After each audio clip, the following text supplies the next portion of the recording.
Welcome to KRK சமையல்.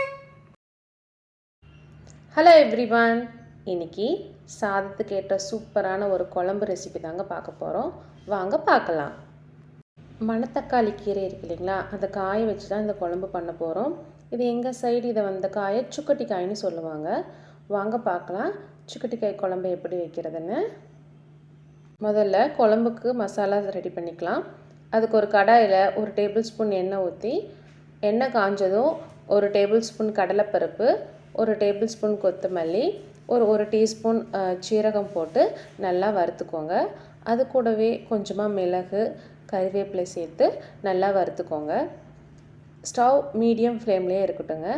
லேசாக நல்லா வறுபட்டதையும் ஒரு 2 பல்லு பூண்டு சேர்த்து அதையும் வதக்கிக்கோங்க. அது கூட கொஞ்சமாக தேங்காய் சேர்த்து நல்லா வதக்கி விடுங்க.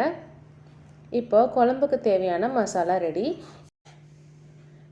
இதை அப்படியே எடுத்து ஆற வச்சுருங்க. இப்போது அதே கடாயில் கொஞ்சம் எண்ணெய் ஊற்றி கொஞ்சமாக சின்ன வெங்காயம், ஒரு தக்காளி போட்டு நல்லா வதக்கி எடுத்துக்கோங்க. இதையும் ஆற வச்சு நம்ம ஏற்கனவே வறுத்து வச்சுருக்கோம் இல்லைங்களா, அந்த மசாலாவையும் இதையும் சேர்த்து நல்லா அரைச்சி வச்சுக்கோங்க. இப்போ குழம்புக்கு தேவையான மசாலா ரெடி ஆயிடுச்சு. இப்போ குழம்பு செய்ய ஸ்டார்ட் பண்ணலாம். இப்போ ஒரு கடாயில் கொஞ்சமாக எண்ணெய் ஊற்றி, எண்ணெய் காஞ்சதையும் கடுகு, உளுந்து பருப்பு போட்டு தாளித்து விட்டுருங்க.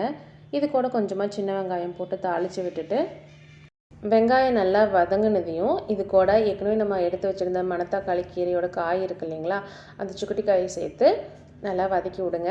ஸ்டவ் சிம்மிலேயே இருக்கணுங்க.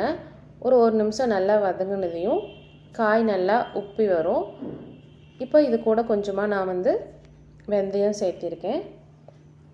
அதையும் சேர்த்து நல்லா வறுத்து விடுங்க.